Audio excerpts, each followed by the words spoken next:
Sveiki! Šiame filmuke kalbėsime apie tai, kaip teisingai prižiūrėti savo dviratį. Dviračių priežiūrai namuose atlikti visiškai nereikia turėti galybės instrumentų ir specialių įrankių. Užtenka keletos įrankių, kuriuos galima rasti beveik visose namuose. Taip pat reikėtų turėti dviračiams skirtų tepalų pagal jūsų poreikius, važinėjimo stilių ir aplinką, kurioje važinėjate. Mūsų dviračių parduotuvėje jums tikrai patars.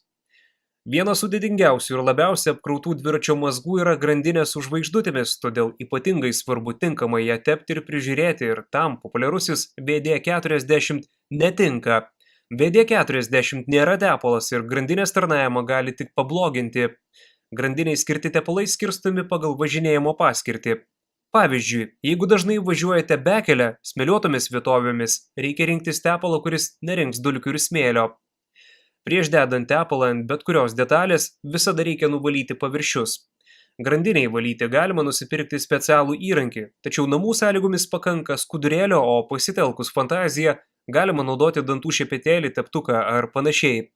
Nepamirškite nuvalyti ir žvaigždučių bei pavarų perjungėją.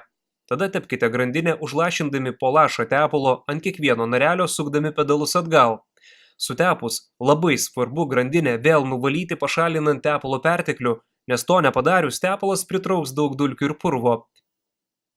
Atminkite, grandinė visuomet turi atrodyti švari ir blizganti, o ne kaip dauguma atvejų aplipusi purvais. Taip pat atkreipiame dėmesį, kad važiuodami pasirinkus didžiausią žvaigždę priekyje ir didžiausią gale bei atvirkščiai, pasirinkus abi mažiausias žvaigždes, stipriai apkraunate savo grandinę skersinę jėgą, o tai sukelia pagreitintą grandinės dėvėjimąsi. Grandinės gaminamos perduoti jėgą išilgai, tačiau skersai jos netokios stiprios. Ilgainiui visos grandinės susidėvi ir pailgėja, tad jas reikia laiku keisti. To nepadarius laiku susidėvi ir visos žvaigždutės, kurias reikia keisti, o tai paprastai kainuoja brangiai.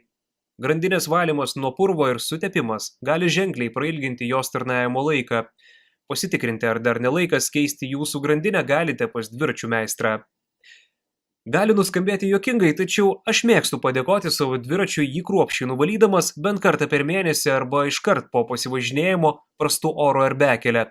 Mylėkite ir rūpinkite savo dviračiu. Gero kelio!